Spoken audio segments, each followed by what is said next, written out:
and supply in the market. We also have, specifically in energy, Uganda Energy Accreditation Company Limited.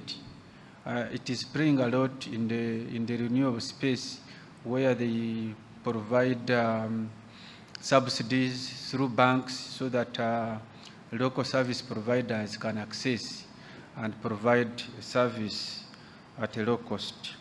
And definitely we have private, government, public-private partnerships that we're encouraging. We have a law in that regard, because there are areas where you will not find a local capacity, and you also need to develop that local capacity. So we encourage local companies to partner with foreign companies, so that we can deliver those specific services where we don't have capacity in Uganda. If you look at many grid space, you'll find you have a local company, you have a foreign company. If you look at power generation, you'll find we have so many hydros, but you'll find there is a local company partnering with a foreign company, and in that way, those partnerships, we have managed to build capacity, but also to work with those who are advanced in technology to offer critical services in the energy sector. So with that, I think I can leave it at that at this time. Okay, thank you so much, Commissioner Abdon, telling us so far what we have achieved in integrating local content. And from there, I want to move to Mr. Eric Ongera, the sales manager for East Africa, selling smart control systems. And from yesterday, we're talking about the mini grids. So if you can tell us how advanced control and automation technologies can support the integration of local expertise and businesses in Uganda's power subsector. Thank you. Thank you very much. My name is Eric. I work for ComAp. ComAp is over 30 years old, based in Czech Republic as the headquarters in Prague. We are also present in East Africa, where I'm representing East Africa. I'm based in Nairobi. And we deal with the technology. So in terms of local content, I think there's a lot of opportunity in Uganda, in East Africa, to actually add value to what, say, companies like ComAp offer. So every company wants to specialize in something. So let's say if you're a manufacturer, you are not interested in doing, let's say, installations or commissioning or maintenance. You want to focus on manufacturing a piece of equipment that is, that is of value, and you want to keep adding value because now technology is moving very fast. There are always opportunities to add value. What you developed 2 years ago, you can still make it better this year, and in another 2 years, you will still make it better, or even in another year. So take an example of mobile phones. They keep upgrading. This year is this phone, next year is another version, the other year is another version. And that's possible because technology is changing every day. So if I am a manufacturer, like many participants here, including ComAp, what you want is to focus on manufacturing the best equipment that will give your end user the best value. So, but then things don't just work that way because the customer will buy the equipment, they don't know how to install. Okay? First problem. Second problem, they cannot commission it. Third, they don't know how to configure. Then they don't know how to maintain. And then, so even though they sold it and it's something of value, if really you don't have people supporting you along that chain, then your good product isn't going to look as nice as it should be. So the local content here is, what if you partnered actually with a company like, that is manufacturing, say they have, good technology. They could be in Europe, they could be in wherever, China, America, but you are able to support them to deliver locally. You can take the equipment, You can install it, you can support their customers, you can advise the customers, you can, add value by including other devices that support this particular device to work even better. So for me, I see a lot of opportunities. But what is lacking then? What is lacking is people don't even know that there is an opportunity. So if you know that you can support someone else who is doing something that you cannot do, and you can help them bring this thing down to the local level, that will be something of value. That gives you room to employ yourself. You can become an entrepreneur. You can, do business in a more realistic way. So that's one way. And the second thing I see, other than the services, which obviously there is a lot of room to offer these services, the bottleneck, of course, is you need to know that there is an opportunity, number one. Number two, you need to know how to implement that opportunity. Like, you need to know how to install an equipment, for example. You need to know how to maintain it. So that gap in terms of skills, knowledge, attitude, those are the things that really we need to emphasize on locally here in Uganda, in East Africa, and ask people to say, look, we have a lot of people with opportunities out there. Can we be of value to them? And they will be of value to us. We can be the ones to start. Because yes, we do ask people to come and invest here. But you see, one of the bottlenecks for an investor is, when I come, do you have this kind of skills? I don't have. Do you have this kind of factory? I don't have. How stable is your power? It's not stable. How good are your roads? They're not good. How good is your security? We have problems. So you see, it's not so attractive. So we can begin ourselves by making ourselves attractive to investors by showing that we are ready to learn. The concept of lifelong learning. And it's not painful. When you get used to learning, it becomes easy. It's like breathing. You just keep on learning. And when you learn, you're able to offer value to other people. And that way, you are able to make the people who are investors to achieve their goals locally. And by doing so, once you develop trust, I believe you can go further and even manufacture some of the things locally. Because now they will have understood the environment, and we can actually do some manufacturing locally, move from services to equipment, and eventually, increase the percentage of local content year by year until we are at a level where we say we can do things on our own, mostly. So that's what I could add for now. Thank you so much, Eric. Yes, to partner with companies which are already established elsewhere, so that we don't say we want to start manufacturing.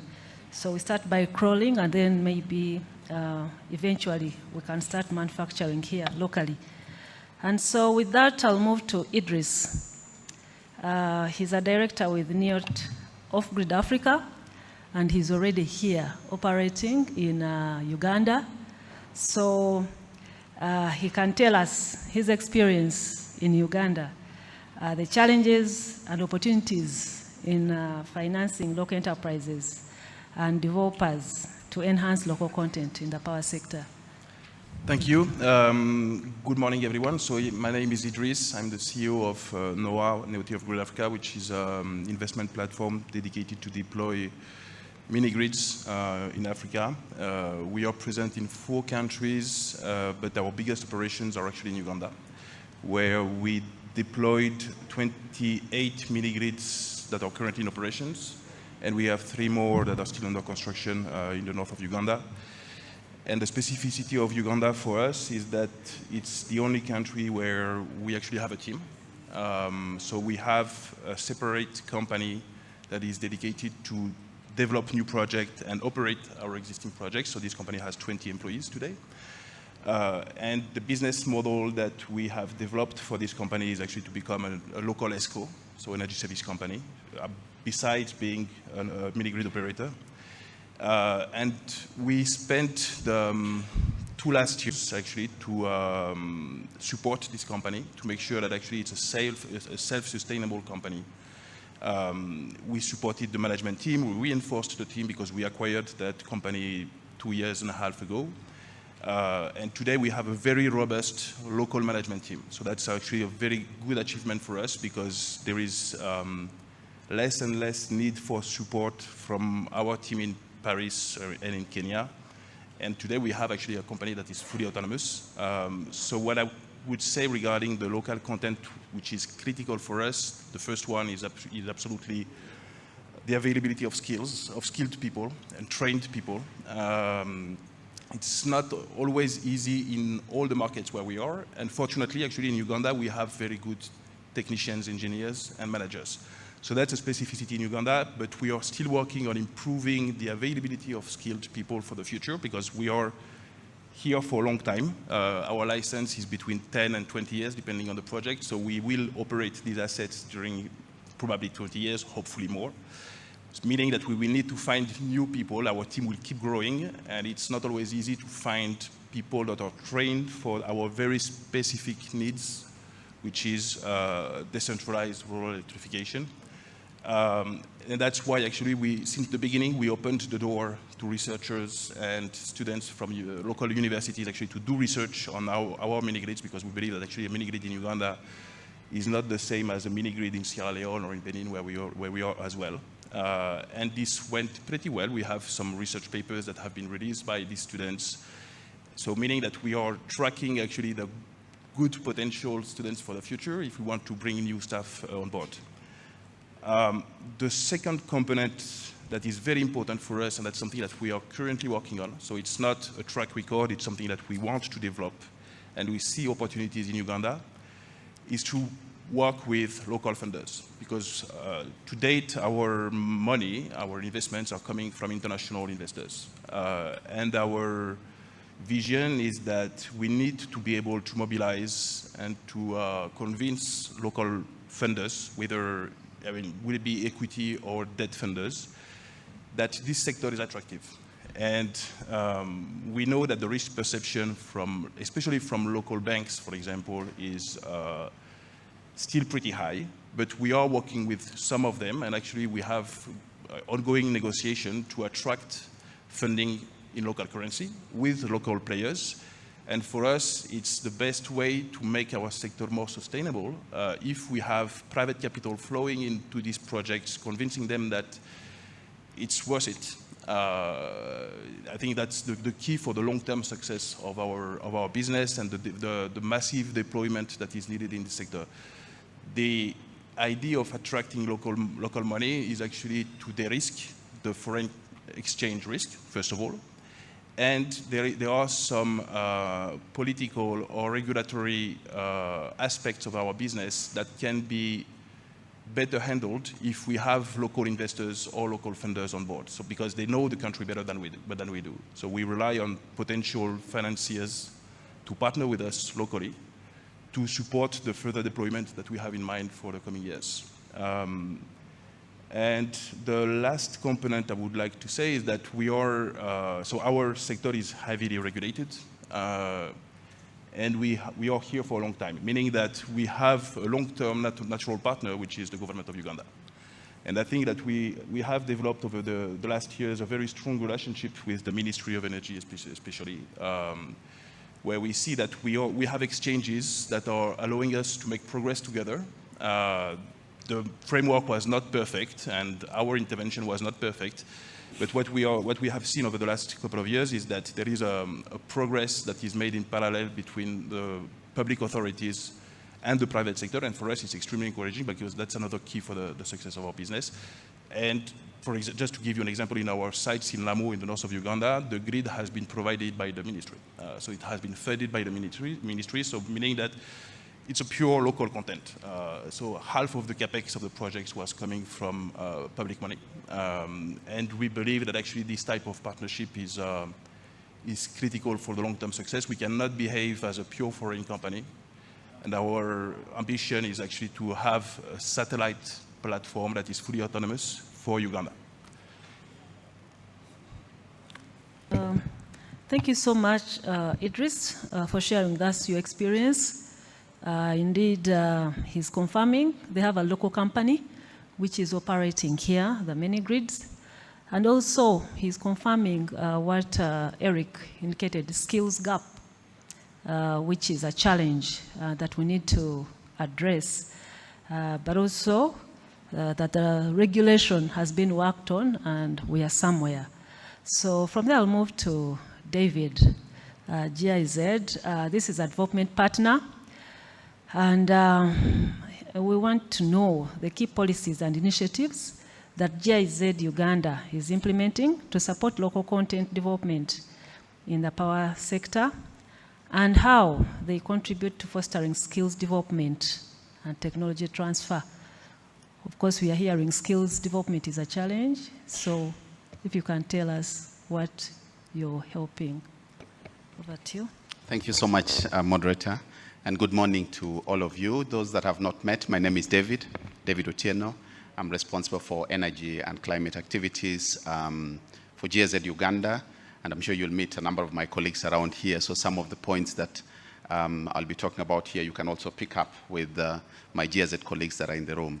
I have to mention that as GIZ Uganda, so let's say GIZ in general, but particularly in Uganda, we're actually deeply supporting the local content. So we work in Uganda here, I mean, for many years. GIZ has been in existence since, in Uganda, yes, since 1964. That tells you how long the cooperation between Germany and Uganda has been. And energy has been in the sector for many years, I would say close to 2 decades, where we've been working with the Ministry of Energy, so basically the 2 colleagues in the panel here hosting us in Amber House, so sitting together with the ministry. So we actually work a lot in a nexus format. So basically looking at the whole topics of capacity building, so skills, and in this case we're talking about in Uganda. Then we have the technology transfer that we work across, again looking at the different skills that are available in the different contexts. And then largely, which I think also has been spoken about here, is the whole issue of policy and regulation.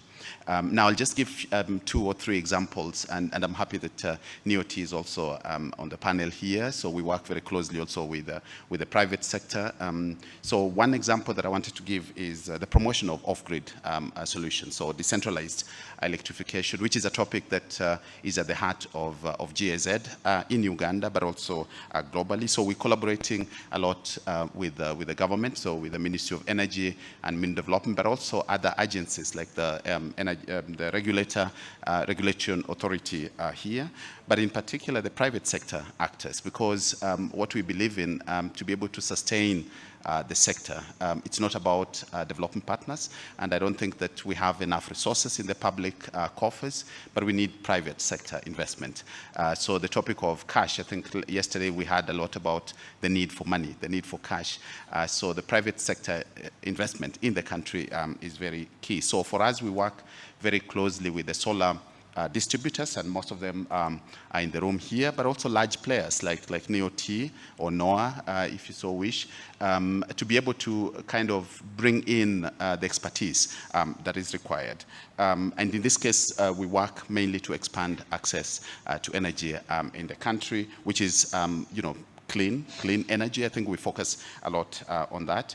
And as Idris has just mentioned, one of the successes we have working together with the private sector, but also with the government, are the 25 mini-grids that are operational in the northern of Uganda, 3 more to come, so there will be 28 in the next coming months. That is quite a big success in terms of the collaboration that we've had. And this one we're talking about, again, local content. It's, of course, the NOAA as a company is based abroad in France, I guess, but the team that is actually making that happen is based here, and this bit of technology transfer also works out well. So that is one example that I wanted to give in terms of promotion of off-grid solutions. The other one is, as I mentioned, skills development, capacity building is at the heart of GIZ. And how do we do it here? We look at the workforce, what exists in the country. And I just met some of the vocational training institutes here. I think one from Lira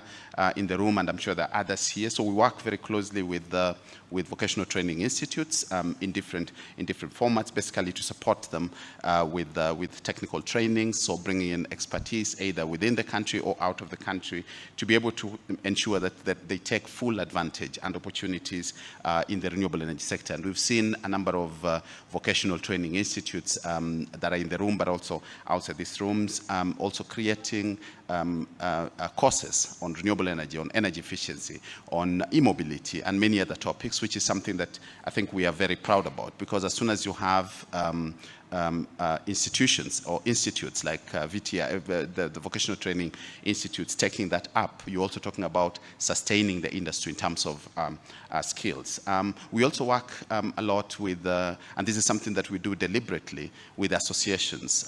So you know that associations of the private sector associations, but mostly in the solar energy sector, but also cooking energy sector, we feel that as soon as you have a robust association, a robust grouping of private sector companies, or even in the cooking energy sector, name the sectors that you're talking about, they will put all of us at task in terms of aspects that we need to, let's say, change. I can give an example in terms of the regulations that, or the policies that the country puts in place. And Abdon has just mentioned about the role the government is playing in policy, energy efficiency bill that is now being discussed. Most of it come from the pressure that come from the private sector, but not any single private sector company can do that alone. So what we do is to support those associations with, you know, capacities, with a bit of exchanges with other associations, both in the country but also outside the country, because we think that becomes useful in sustaining also the industry. Maybe the last one that I could mention, Joan, is the cross-border. So we just don't, I mean, of course we operate and work a lot in the country, in Uganda, but also in some of activities that we do, and this one largely with our Get Transform, but also Get Invest. Some of you must have walked around, you saw our booth with Get Invest, which is, again, funding that comes from the European Union, but also our German government. So with this, we try as much as possible to ensure there is that knowledge exchange between countries. So not only Uganda, but also trying to see, are there any lessons that we can learn across the countries, across the continents, which is something that, again, we ensure that the local content is, let's say, empowered much more. So I'll stop there for now, and those are the inputs from my side. Thanks. Well, thank you so much. At least we know that some development partners are trying to support the sector in building the skills that we require, so that we can see the local content enhance the sector. David, from your experience, you're working with various stakeholders. What are the main challenges that are being faced by the local enterprises in accessing opportunities within Uganda's power subsector? And in your opinion, which strategies can we adopt to enhance their participation? Yeah, so maybe I'll just pick again on two, which again, Idris had talked about one of that. And actually the panel yesterday, the issue of cash financing is still a challenge, is still an issue. And I'm sure there's some bankers in the room here. I think I met with Standard Bank and other banking institutions here. You constantly hear that, you know, the money is there. From the various banks, I think Centenary, Stanbic, Standard Bank, and others, whom we are talking to. So they actually mean it. There is money there. The question is, why are the micro enterprises or even the private sector largely accessing those funds? I'm happy to hear that Idris is also now going to get into conversation, or already in dialogue with them. But I think it is still a major problem that we see there. Talking about interest rates or even the conditions that are given. So this is, to me, I see as still a challenge. What are we doing? I think it's something that will require concerted efforts. I think the government is coming in. I've been in discussion with various commissioners within the Ministry of Energy in terms of, can't we just, you know, create that dialogue? You can't have that money is on the left side, but the right side cannot even access that funds. What are the conditions that you could put in place? So one, of course, is conversation. And as Idris has just mentioned, the private sector, talking to them, understanding what are the reasons why the money is there. there, but we can't access it. So it is something that needs to be looked at, but also trying to come up with you know, kind of other modalities around financing with our various projects within GIZ, in particular with our energizing development. I think most of the colleagues in Endeavour also in the room, we come up with some kind of other options, you know, results-based financing, and, you know, coming up with different modalities as we wait for the banking institutions to come in. I just feel that as soon as the banks can understand the conditions of let's say the decentralized energy in the country and the like, and then look at the interests and come up with kind of modes of financing that will kind of open up a big part. I understand, talking also to the banks, they look at the decentralized or the sector that we're working in, the off-grid sector or the centralized energy access as more risky, yeah, because you just never know what would happen. So that risk element is put in, and that leads into them, let's say, taking too long or even not financing some of the energy projects that we're looking at. Maybe they look at grid as the main one, or oil and gas, or whichever. But I think it's time that they start looking at this sector as a sector for the future, sector that is actually growing. So I think a conversation, a dialogue on that will be important. The last one that I could mention, which is work in progress, as you mentioned, Joanne, that with the experience we had on mini-grids, regulatory environment was a big discussion that we had, and I have to admit that there has been a lot of progress, a lot of discussion with the regulator here, with the ministry, and we're making good progress, but I would say we're still not there, because as soon as we have we can't just sit back. I think we need to have more of Idris in the country, more of the private sector here, to be able to see the growth that we want. So I was happy to hear Commissioner Kalanzi, I think he must be also in the room, talking about the energy efficiency bill that will then become a law, and that will be very useful, let's say, for the e-mobility sector, for the work that we're doing in the country in different perspectives. By the way, the energy efficiency bill is also something that GIZ is also working very closely with the ministry. So I see that regulation, or largely, you know, the policy environment, will be something that certainly still is a hindrance. Progress has been made, but there's still a lot that can be done. Thanks. Thank you so much, David. And yes, financing, I think it's a reality which we need to deal with. And we are going to address. We're talking about financing as a challenge and initiative conversation between the different players. So if you can tell us how you think blended finance and integrated investment models can help accelerate the deployment of distributed energy solutions while maximizing the participation in local content.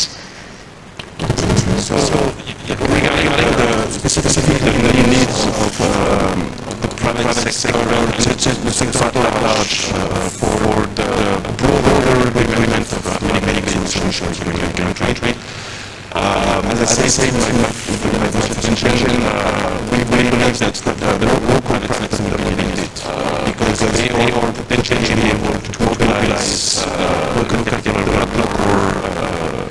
the local agility that what we can do.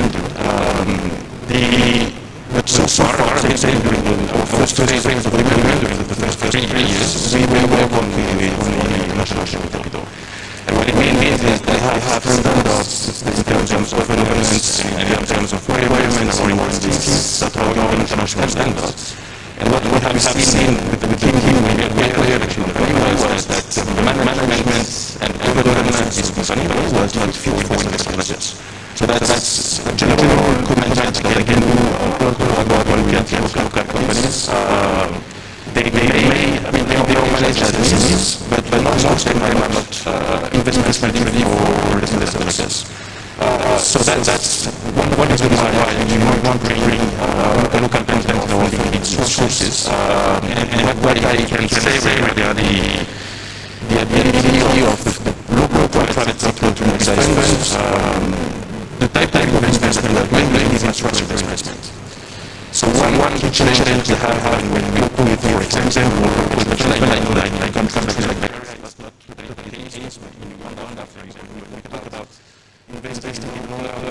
infrastructure, lighting, but you can say for most of the power generation assets that we find here. There is a trade-off between the different sectors where there's this long-term investment.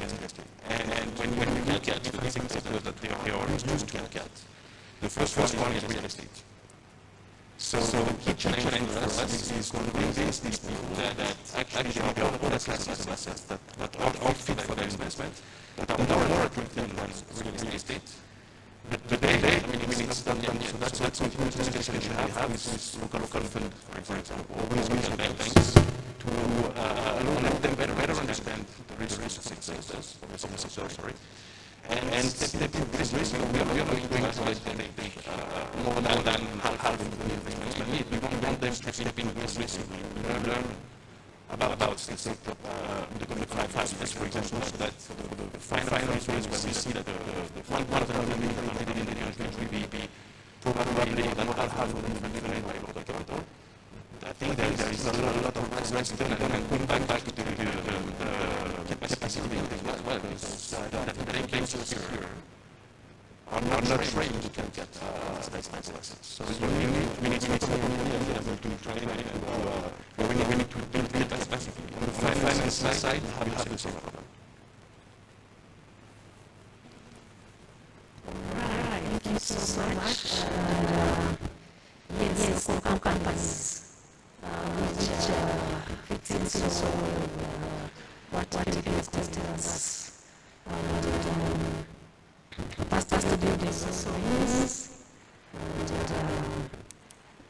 from ComAp experience, if you can tell us, apart from financing in the Ugandan market, what do you think the challenges and other opportunities to enhance the capacity for us to operate and maintain in modern, more modern, because we're dealing with smart ecosystems, so we're going smart.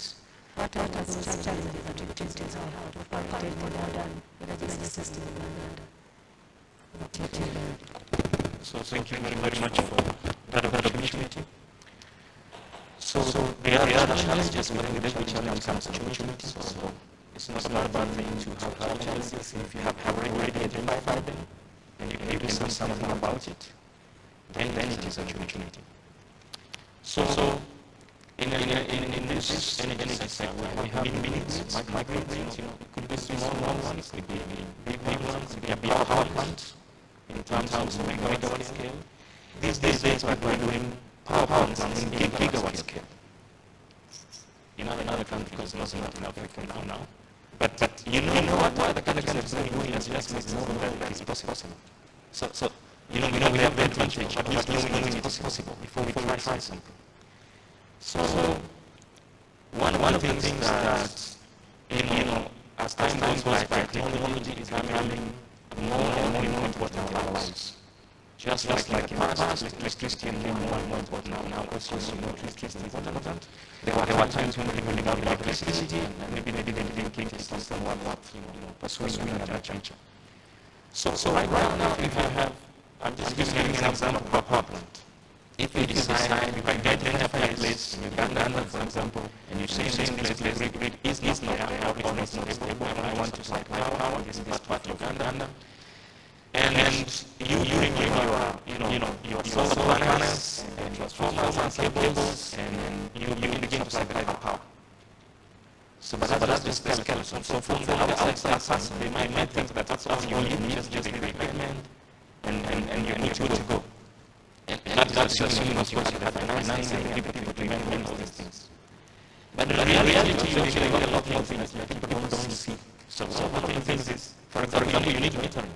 So how do you know how much power you have, sold out, how much have you generated from your solar? If that solar is not or prime is as good as you expected, you give some the generation of the other is good. So how are you going to keep on flying what you promised? When this one is aren't using.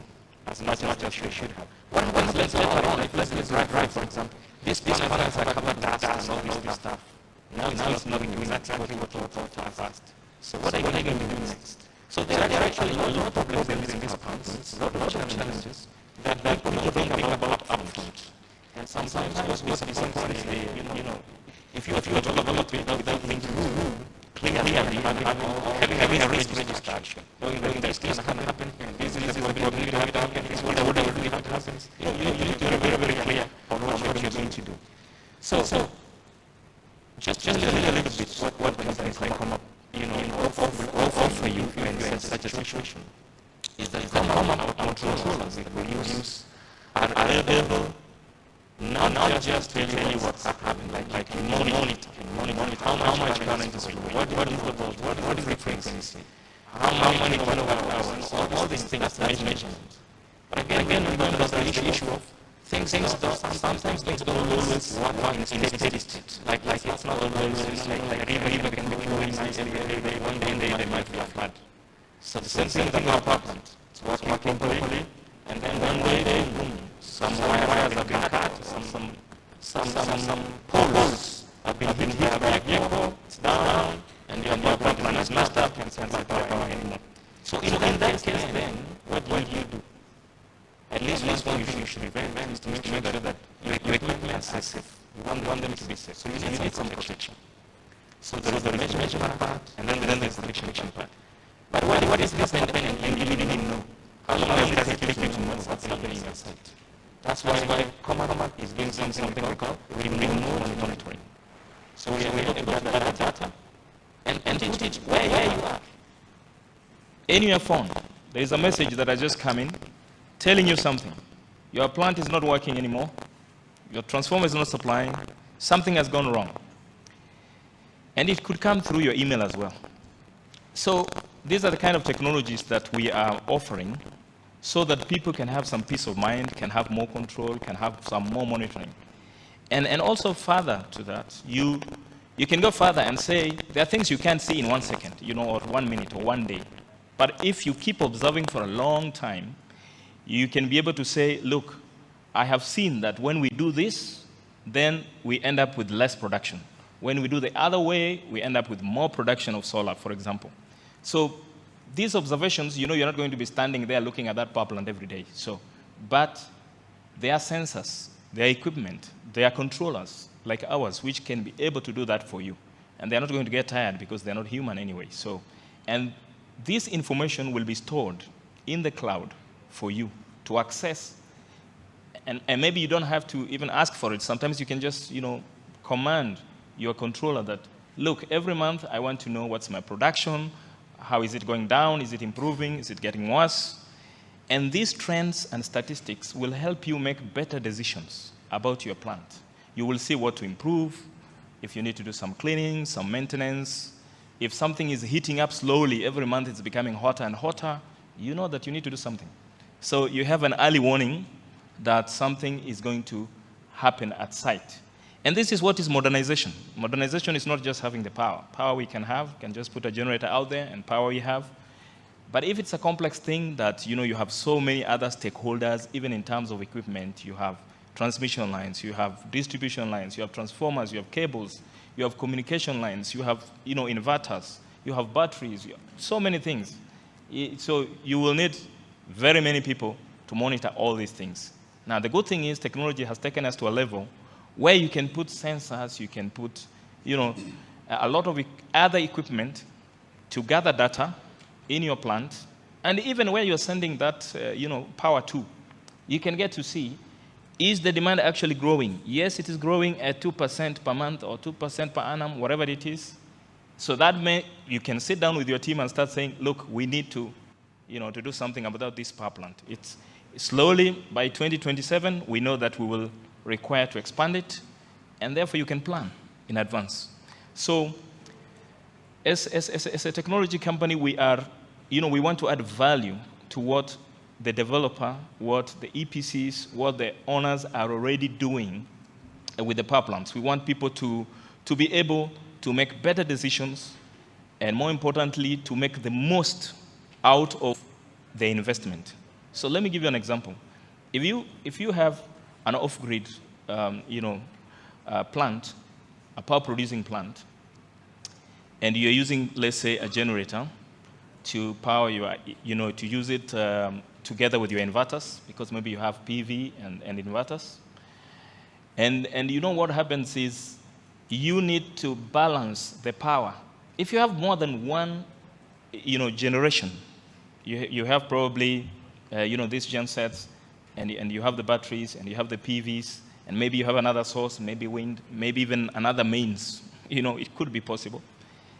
The issue is, of course, you want to use the sources that are most cost-effective first. So that prioritization, what do you want to use most and fast? And then, if that is not enough, if the PV is not enough, if it's at night, the PV is not there, okay, fine. So what do we use next? I want to use my batteries first. Okay, so what happens if the battery is drained? Okay, then I move to the generators. How many generators, 1 or 2? All those decisions can be made by controllers. So that's the value that it gives you. And it's not just making the decisions, it's making and doing. It's monitoring and controlling. And this information is transported from where things are happening to where you are, through your mobile phone or your apps. So you see, that's something that I think is really valuable for someone who is investing. I mean, you don't want to spend too much time traveling to site, having people checking this and that. Sometimes they will not check accurately. So all these factors, I think if you have this kind of technology, it's something that you need to adapt. But of course, there is a limitation. You can't adopt something you don't know. That's why we're here, to make sure that we know, all of us get to know what is available and what we can use to make our investments, less risky. Because you see, risk is the issue here. If the thing is too risky, if there are too many unknowns, the financials also will say, okay, we'll give you the money, but you need to pay a little bit more, because we don't know. So by making things more predictable, by sharing this data with your financials or whoever else is interested, I think everybody gets a peace of mind and trust the process, and therefore is willing to give their support at a reasonable cost. Yeah. Thank you so much. What I'm hearing is that technology has a role to play in adding value to what the investor has put in place, and also to mitigate the risk that while Idris is in Czech Republic, he can get information on what is happening in Lamu, so that he's not relying on figures manufactured, but he gets real-time information, and that will enhance the local capacity opportunities we have here. Yeah, so thank you so much. And then, yes, I'll move to Engineer Abdon. From what the players are saying, they can't achieve this by themselves. As much as they are private players in the sector, they need government. So if we can hear from you, what role do public-private partnerships play in enhancing the local expertise, manufacturing, and the supply chain development in the power sector, particularly in the rectification projects that we are looking at today? Over to you, Commissioner Abdon. Thank you very much. Public partnership, we have different models. One is that government can provide financing, you do the rest. And if you are familiar with Uganda, we have that company called Uganda Energy Credit Capitalization Company. Credit Capitalization Company. We are passing a lot of funds through this company, which is government-owned. It sits at the Ministry of Energy, so that private sector can access funds at low cost and deploy various renewable technologies, specifically for renewable technologies, those who are dealing in solar pumping, irrigation, those who are dealing in solar home systems, and many others that are in the renewable space. That's number one in terms of financing. And I think members here, they are applying of financing. I don't know if they know that avenue. I think now we have a project and we have over 120 million US dollars that is actually meant for private sector in the next 2 years. So can we take advantage of that? So that's one of the partnerships that we have. But the other partnerships we have is where we work with companies to establish here locally in terms of manufacturing. So we give land in our industrial parks. We give incentives so that you can establish and you are comfortable. And in terms of policy, I have said manufacturers, can we reduce tariff so that the costs for operations come down. You have heard of 5 US cents. So that's a very big partnership. Although we don't have an agreement with you, but you have to take our word that we are supporting you in that way so that you can establish here. We have that partnership. We work together. The other thing is we also do partnerships, strategic partnerships, where we need to invest. For instance, if you are interested to for instance, do local production of energy meters, if you approached us and you tell us what you have on the table, and then we'll tell you what we have on the table. So we have those arrangements, and you are free to come and work with us. And then I will leave partnerships because people have talked of challenges. I wanted also to touch on gaps that we have so that as we live here, we go complete. One is skills gap, and my colleagues have talked about it very quite often. What are we doing as Uganda? Because what we see in the energy sector is that we are developing skills, but it is one piece here, another piece there, and another piece there. We are trying to put a framework where we have a holistic approach of skills development, both for private sector and for government utilities and practitioners. So we are partnering with one of the institutions which is already existing to have that framework, to have a power or energy training center of excellence. So people who are here and they are willing to partner with us in that front so that we are more organized and we don't work piecemeal. Please, I'm the coordinator. You can work with me. The other gap I think I'm seeing is we are talking about local content, but do we have a framework to monitor our progress? It's very key. If you come and you say, I'm dealing in the local content, I've given you incentives, you have put something on the table, over time, is there somebody to monitor, to see our progress, and then what can be improved? And I think those are the areas that we still have to work on. And I think once an idea is on the table, then it is as good as implementation or measures to implement have started. So I thank you. Yes, thank you so much, Commissioner Abdon. At least you've told us what government is doing, working together with the private sector, and there is an open door, strategic partnerships. Even when we don't have a policy in place, you come and you discuss with government what is it that you have and what can government do to support you, strategic partnerships. So ComAp, there is an open door. We can discuss with government what can happen.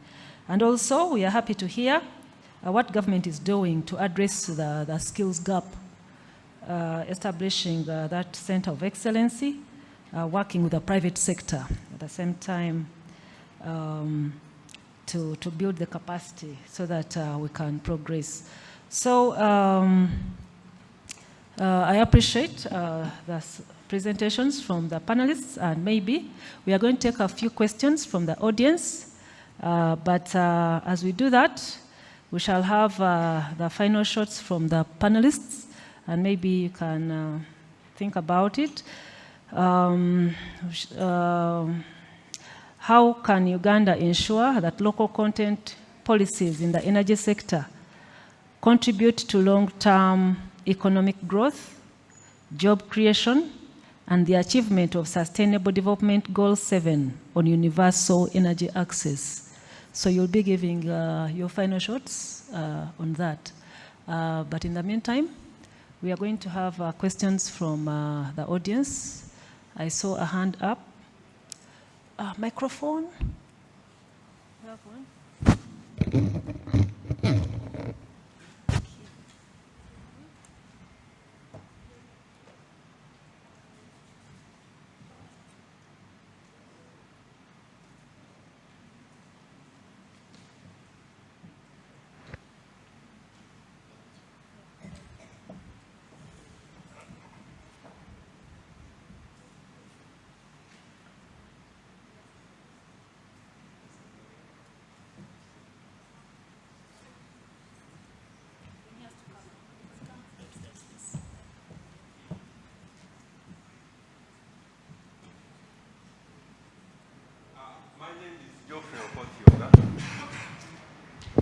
I'm from Tororo. I'm in biomass briquette. I'm in biomass fuel manufacturing. I began in 2018. What the panelists have been talking about is very interesting. And I would like to give you an overview. Uganda's energy needs is 90% biomass, with only 1% electricity and 9% petroleum. The discussants have been discussing 1%. The remaining 90% they have not talked about. I've been in biomass fuel. I have invested like $150,000, but sometimes I get stuck. I'm a quantity surveyor by profession. I left my job to start this business, looking at the need, the fuel need of Uganda. But biomass fuel, which fuels 90% of the Uganda's energy need, is so much neglected.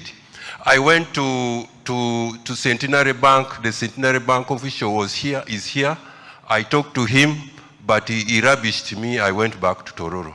So, Mr. Commissioner, you are just trying to solve 1%.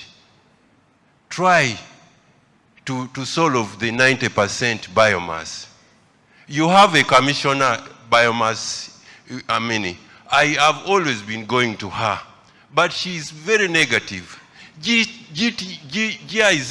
has been supportive, but GIZ comes with their own, sometimes they say we are supporting women. If you are not a woman, you cannot go there. Sometimes they will say we are supporting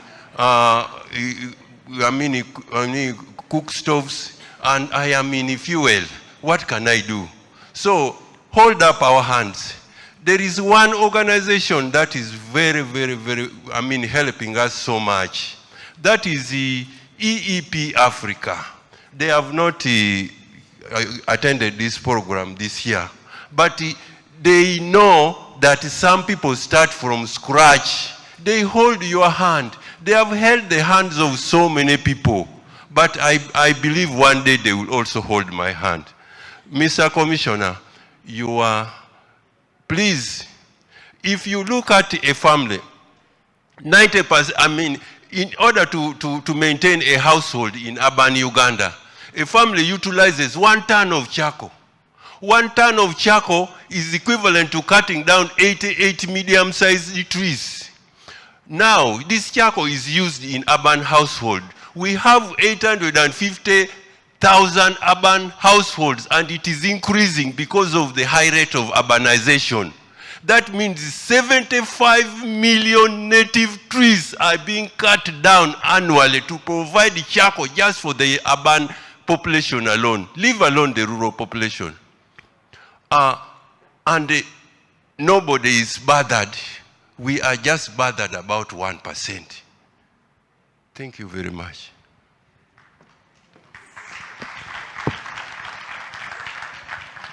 Thank you so much, Mr. Both.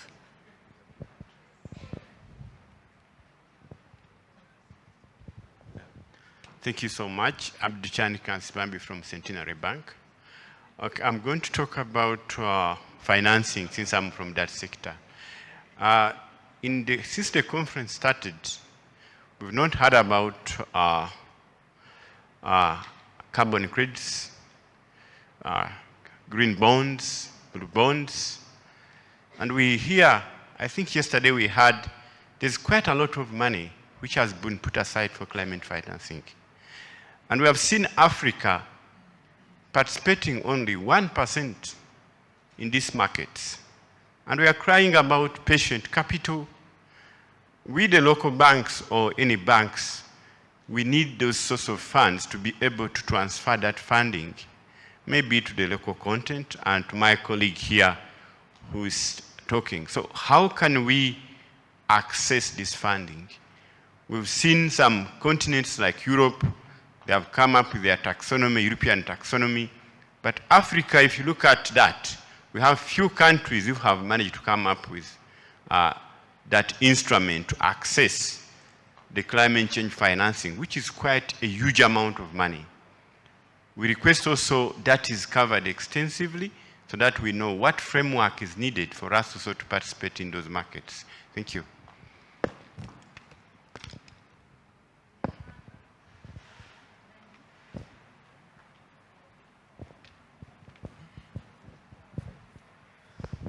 Good morning. My name is James from Stanbic Bank. I'm manager for renewable energy. Mine is not a question, but a comment that as Stanbic Bank, renewable energy is on top of our priority sectors as a bank. So we are happy to have conversations with different project developers. I understand there's a bias around financial institutions, and some of you have had bad experiences. But you come and we have a talk and see what we can do together. We have partnerships with various partners, including UNDP, but I do understand that some of these facilities have, criterias. But even outside that, the bank can still use its own capital to finance these projects. So come and we have a conversations and see what we can do together. Thank you. Thanks for the free airtime for the advert. Wow. Thank you so much, James. At least we have the bank willing to finance some of these technologies. Maybe we shall pick this as the last question.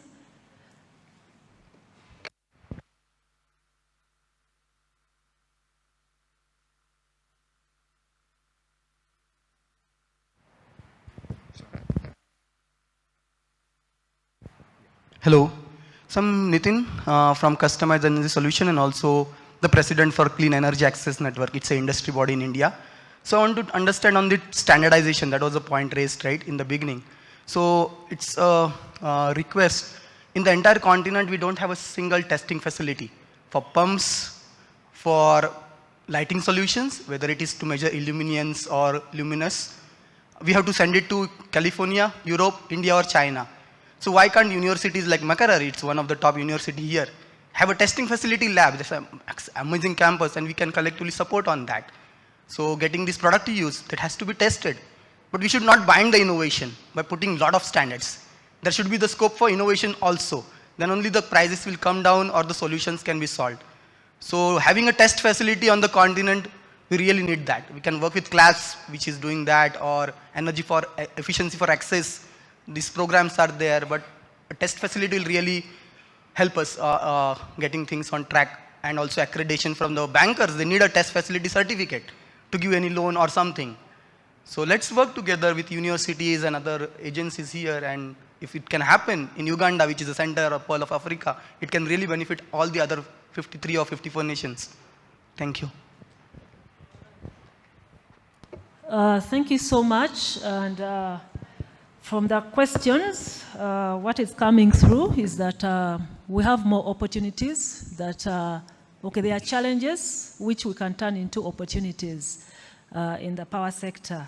Biomass, which is 90%, is not being addressed as yet. So the testing facility. So already these are opportunities that we've not yet dealt with. The carbon credits, the green bonds. So back to the panelists. Whoever feels comfortable to take on some of the questions and give a response. Thank you, moderator. I think most of these questions, they are coming to government, so I have to elaborate. I want to start with my friend here. I like his, straight talk. He's like me. Straight talk. He says the commissioner is not positive. So I take note and I take the feedback back to Amber House, and we'll sort out that. This question was, there were so many questions, but I will answer. The other one is that we are only looking at 1%. No, we are not looking at 1%. You see, I have emphasized this company, and there is a reason. Uganda Energy Credit Capitalization Company is looking at renewable space. It's not solar, it's not electricity alone, but it's looking also at biomass. It is looking at LPG. It is looking at biogas. It is looking at all technologies that are in the energy space. I was in Tororo, no, I was in Kumi on Friday. We launched a company, a home actually, which had developed biogas, and it was supported by this company. I was in the same district, Kumi. We launched a briquettes company, getting briquettes from GNAT husks, and it was being supported by this very company. I think your coming here was very important, so that you get the right information and you go to the right people. So can I give you a contact after here, so that you are able, let me first respond, then you'll come later, so that you are able to progress. If you have an issue, then we can help you. At times, it can be approach, at times anything, but we are there to help. And that's why some of us are commissioners. So we can speak and we see how to help you. But we have a lot. Let me first respond, you'll come later. We have a lot that we can offer, and not only in that 1% you are talking about. But the other thing is that we have to move the country for over-reliance from biomass, because it is very dangerous. It's very dangerous to have a country where you find that 90% or above, they are depending on biomass. First of all, you are damaging the environment. That's why we have other technologies, and we are vigorous also promoting them. If you have heard, now we are telling people, can you cook on electricity? If you are aware, we have now cooking tariff. That's why now you see we are saying, especially on cooking, because most of the biomass is used on cooking. That's why we are trying to divert people from cooking to other alternatives, biogas, LPG, electricity, and so on. So our focus is not on 1%, but we are trying to move people from the 90+% so that we diversify, because it is very dangerous to rely on 1%. So with that, I think I have exhausted on your question. Yes, proceed.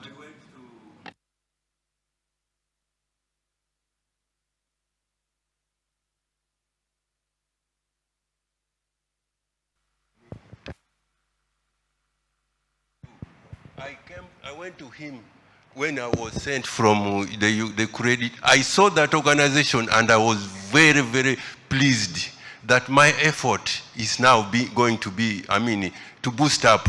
But I went to him and he rubbished me and I went back to Tororo. I did not sit back. I continued looking for funds. I invested. I have now invested over 150,000 US dollars. If you come to my company and you look at what I'm doing, if you have never cried, you will cry. Because I am trying, I know.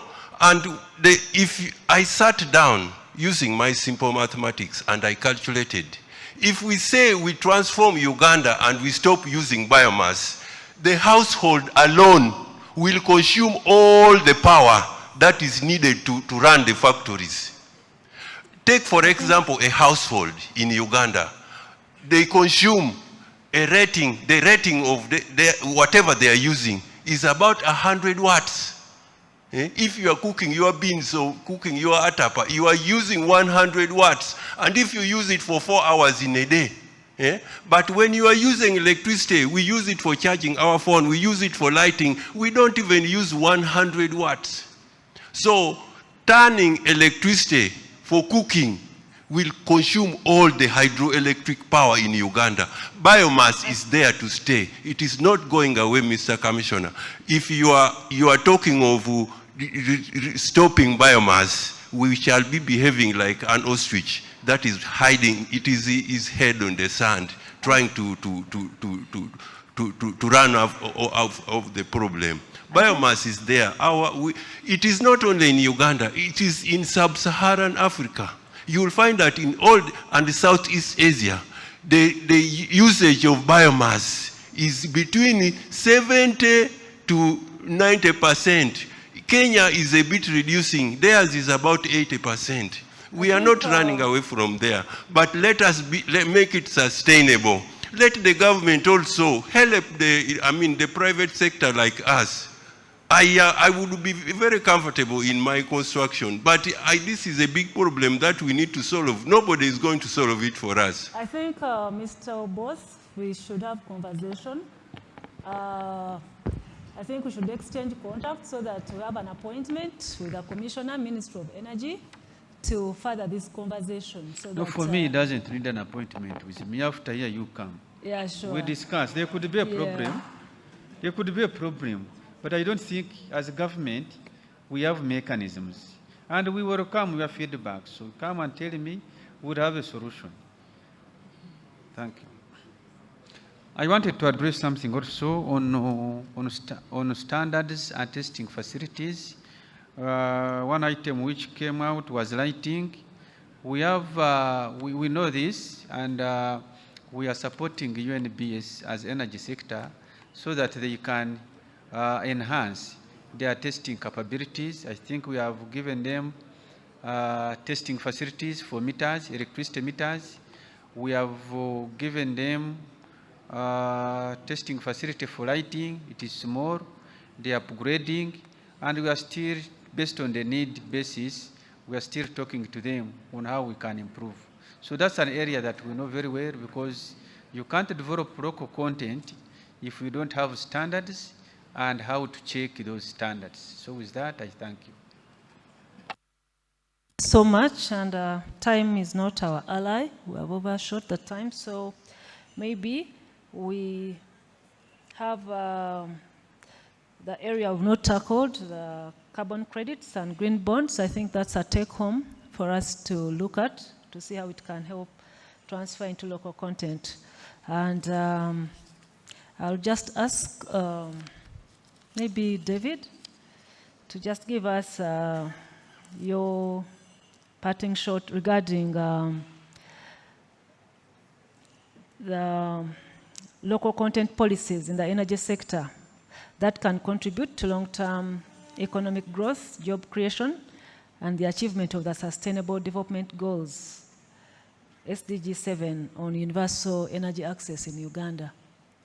Yeah, thank you so much, Joan. Maybe just allow me a few seconds on the finance. And I think Commissioner mentioned UECCC, the one, I mean, we work closely with them, an excellent company, and I think it's a progress. So what we're saying is, there are institutions, including UECCC, that is working very closely with us and a number of companies, but also the banking sector here in the room. So they're there. But what we're saying is there seems to be a disconnect. And I mean, the more we discuss, is like the money is actually there. And the Commissioner is saying the money is there. The bank, I mean, Stanbic has just mentioned it's centenary. So the money is there. It's not a problem.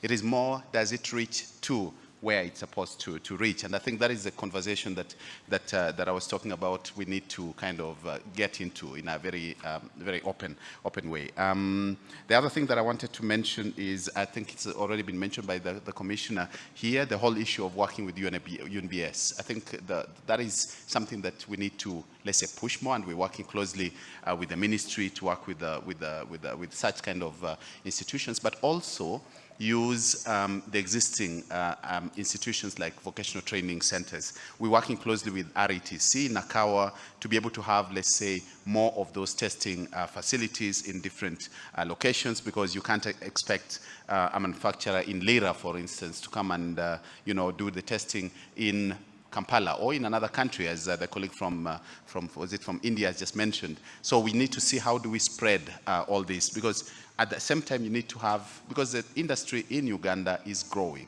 and to me, to have such a robust industry, then you need also processes in place that are robust, including finance or even the testing facilities. So maybe just one point to answer your question, Joan. So I'll just maybe only one point because of also time. We see the bit of joint collaboration between different sectors extremely important. From GIZ, some of the, let's say, successes we've had has been, let's say, bringing the entities together and working on a common front. And in this case, I mean, you could talk about bringing the private sector, financial sector, or even processes together, but also the skills. So when you bring this together, you realize that the trainings that we do, for instance, or we work with a vocational training, could only make sense if you bring in a private company. I mean, like here we have ComAp. I think we need also to discuss, because we're working on artificial intelligence from the energy perspective, but bringing all this together in a common front kind of will help a lot in terms of collaboration. And maybe linking again to the 1% that we just talked about, maybe you need to reach out to a number of colleagues who are in the room here, working closely with UNAC. I don't know that you know UNAC, association that works on clean cooking in the country. So working a lot on biomass, together with the ministry, by the way. So it's not just the 1%. I think maybe the conversation was a bit biased. I agree with you. But I guess you can reach out. If you can't reach out to UNAC, we have energizing development colleagues in the room. Just ask any of the GIZ staff, and then we can actually talk about what we can do, or what we are doing in the cooking energy space, and how we can also work together. Thank you so much. Thank you so much. And I request that we give a round of applause to the panelists. Yes, and that's the end of this session. I appreciate it. Thank you.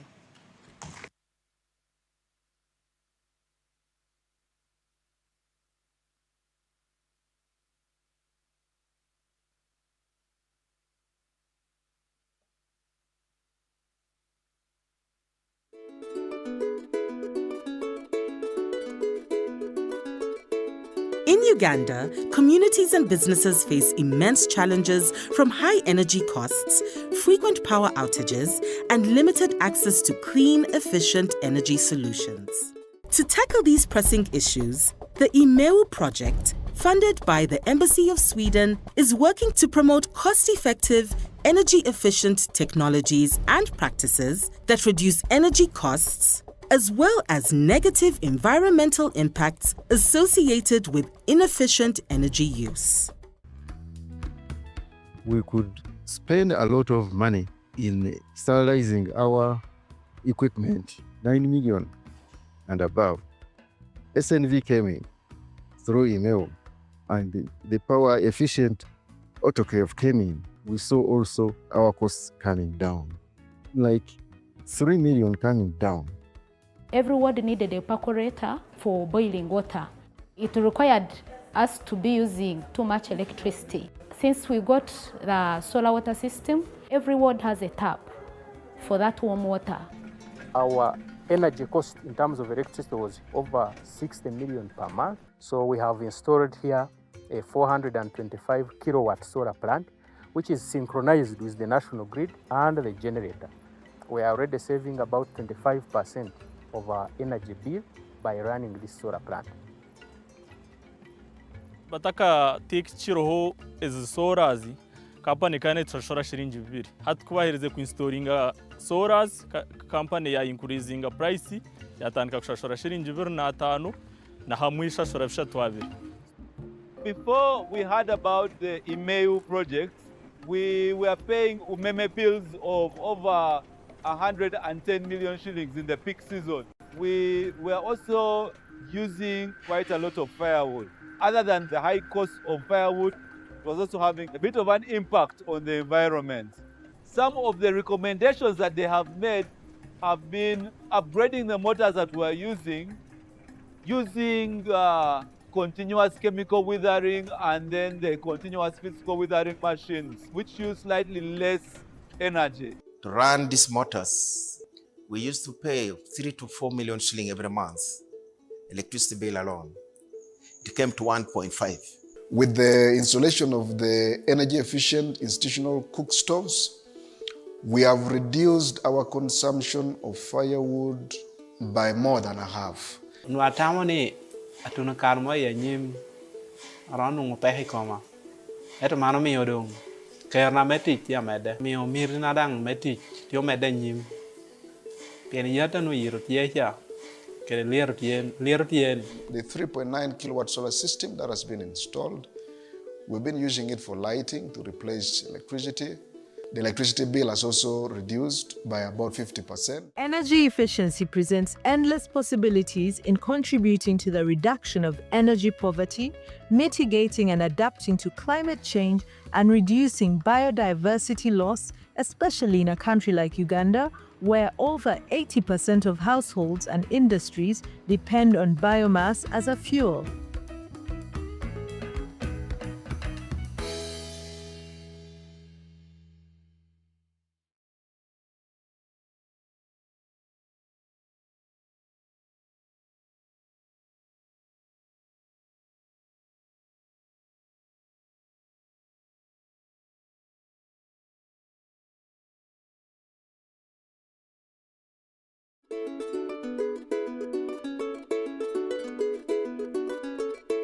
In Uganda, communities and businesses face immense challenges from high energy costs, frequent power outages, and limited access to clean, efficient energy solutions.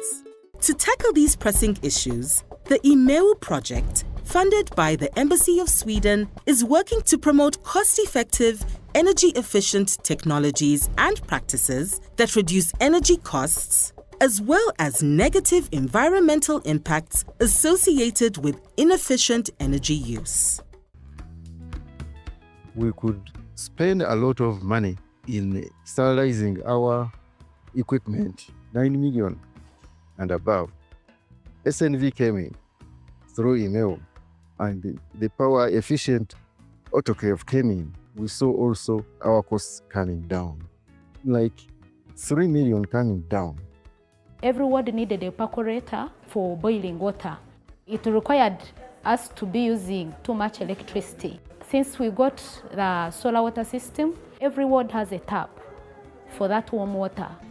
Our energy cost in terms of electricity was over 60 million per month. So we have installed here a 425 kilowatt solar plant, which is synchronized with the national grid and the generator. We are already saving about 25% of our energy bill by running this solar plant.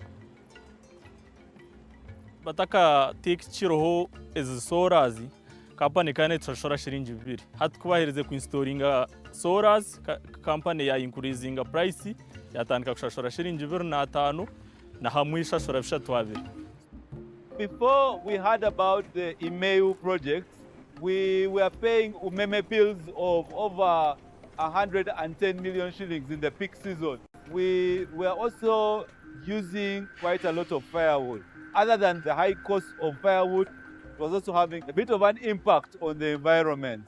Some of the recommendations that they have made have been upgrading the motors that we're using continuous chemical withering and then the continuous physical withering machines, which use slightly less energy. To run these motors, we used to pay 3 to 4 million shilling every month, electricity bill alone. It came to 1.5. With the installation of the energy efficient institutional cook stoves, we have reduced our consumption of firewood by more than a half. Nuatamoni atuna karmo ya nyim aranu ngopehi koma. Eto mano mi odong. Kerna metik ya mede. Mi omirina dang metik tio mede nyim. Pieni yata no yirutiecha. The 3.9 kilowatt solar system that has been installed, we've been using it for lighting to replace electricity. The electricity bill has also reduced by about 50%. Energy efficiency presents endless possibilities in contributing to the reduction of energy poverty, mitigating and adapting to climate change, and reducing biodiversity loss, especially in a country like Uganda, where over 80% of households and industries depend on biomass as a fuel.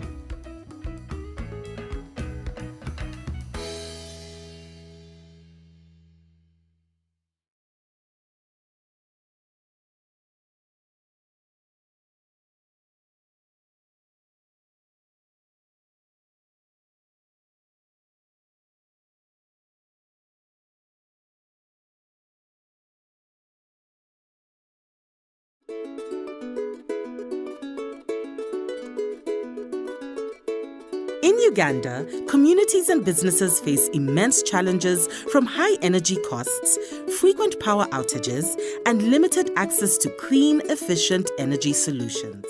To tackle these pressing issues, the IMEU project, funded by the Embassy of Sweden, is working to promote cost-effective, energy-efficient technologies and practices that reduce energy costs, as well as negative environmental impacts associated with inefficient energy use. We could spend a lot of money in sterilizing our equipment, 9 million and above. SNV came in through email, and the power efficient autoclave came in. We saw also our costs coming down, like 3 million coming down. Every ward needed a percolator for boiling water. It required us to be using too much electricity. Since we got the solar water system, every ward has a tap for that warm water. Our energy cost in terms of electricity was over 60 million per month. So we have installed here a 425 kilowatt solar plant, which is synchronized with the national grid and the generator. We are already saving about 25% of our energy bill by running this solar plant. bataka tikiciroho izi soras kampani kane turashora shilingi 2 hati kubahirize kuinstoringa soras kampani ya increasinga price yatandika kushashora shilingi 2.5 na hamwe ishashora bishatu 2. Before we heard about the IMEU project, we were paying umeme bills of over 110 million shillings in the peak season. We were also using quite a lot of firewood. Other than the high cost of firewood, it was also having a bit of an impact on the environment. Some of the recommendations that they have made have been upgrading the motors that we're using continuous chemical withering and then the continuous physical withering machines, which use slightly less energy. To run these motors, we used to pay 3 to 4 million shilling every month, electricity bill alone. It came to 1.5. With the installation of the energy efficient institutional cook stoves, we have reduced our consumption of firewood by more than a half. Nuatamoni atuna karmo ya nyim aranu ngopehi koma. Eto mano mi odong. Kerna metik ya mede. Mi omirina dang metik tio mede nyim. Pieni yata nu yirut yecha. Kere lirut yen. The 3.9 kilowatt solar system that has been installed, we've been using it for lighting to replace electricity. The electricity bill has also reduced by about 50%. Energy efficiency presents endless possibilities in contributing to the reduction of energy poverty, mitigating and adapting to climate change, and reducing biodiversity loss, especially in a country like Uganda, where over 80% of households and industries depend on biomass as a fuel.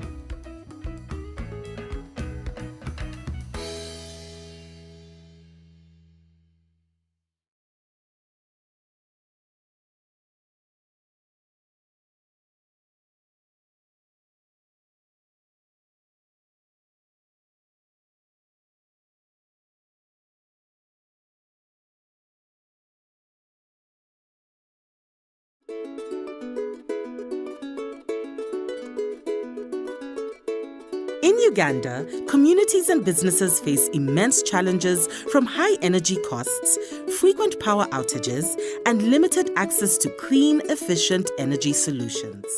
To tackle these pressing issues, the IMEU project, funded by the Embassy of Sweden, is working to promote cost-effective, energy-efficient technologies and practices that reduce energy costs, as well as negative environmental impacts associated with inefficient energy use.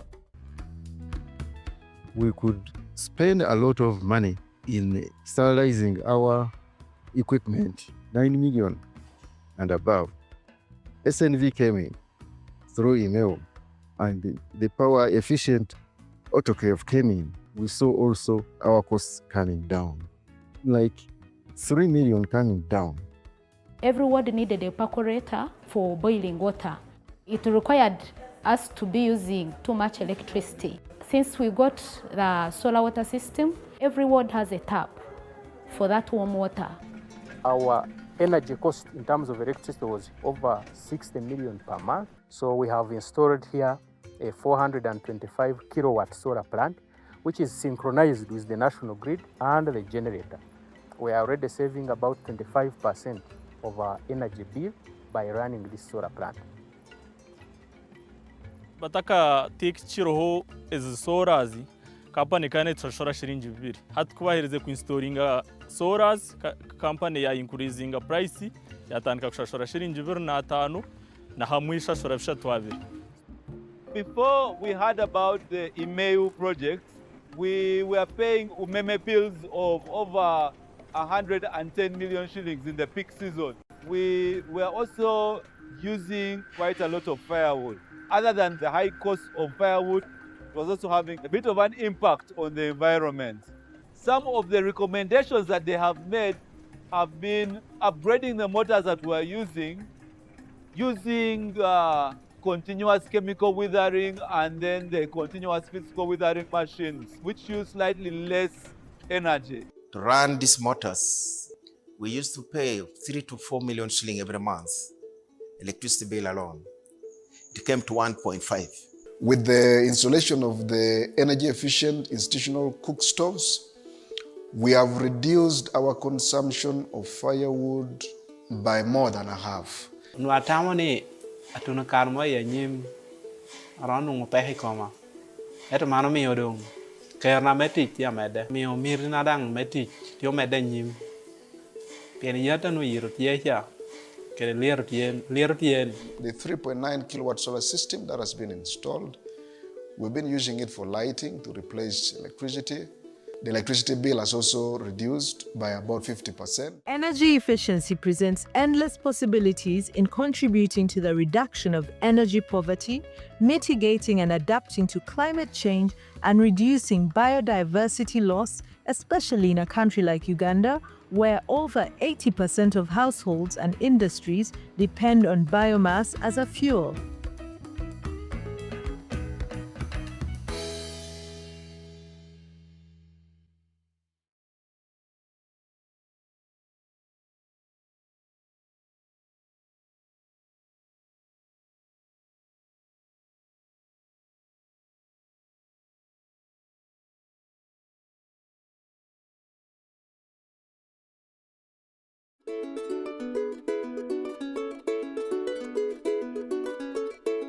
In Uganda, communities and businesses face immense challenges from high energy costs, frequent power outages, and limited access to clean, efficient energy solutions. To tackle these pressing issues, the IMEU project, funded by the Embassy of Sweden, is working to promote cost-effective, energy-efficient technologies and practices that reduce energy costs, as well as negative environmental impacts associated with inefficient energy use. We could spend a lot of money in sterilizing our equipment, 9 million and above. SNV came in through email, and the power efficient autoclave came in. We saw also our costs coming down, like 3 million coming down. Every ward needed a percolator for boiling water. It required us to be using too much electricity. Since we got the solar water system, every ward has a tap for that warm water. Our energy cost in terms of electricity was over 60 million per month. So we have installed here a 425 kilowatt solar plant, which is synchronized with the national grid and the generator. We are already saving about 25% of our energy bill by running this solar plant. bataka tikiciroho izi soras kampani kane turashora shilingi 2 hati kubahirize ku installinga soras kampani ya increasinga price yatandika kushashora shilingi 2.5 na hamwe ishashora 2. Before we heard about the IMEU project, we were paying umeme bills of over 110 million shillings in the peak season. We were also using quite a lot of firewood. Other than the high cost of firewood, it was also having a bit of an impact on the environment. Some of the recommendations that they have made have been upgrading the motors that we're using continuous chemical withering and then the continuous physical withering machines, which use slightly less energy. To run these motors, we used to pay 3 to 4 million shilling every month, electricity bill alone. It came to 1.5. With the installation of the energy efficient institutional cook stoves, we have reduced our consumption of firewood by more than a half. Nuatamoni atuna karmo ya nyim aranu ngopehi koma. Eto mano mi odong. Kerna metik ya mede. Mi omirina dang metik tio mede nyim. Pieni yata no yirotiecha. The 3.9 kilowatt solar system that has been installed, we've been using it for lighting to replace electricity. The electricity bill has also reduced by about 50%. Energy efficiency presents endless possibilities in contributing to the reduction of energy poverty, mitigating and adapting to climate change, and reducing biodiversity loss, especially in a country like Uganda, where over 80% of households and industries depend on biomass as a fuel.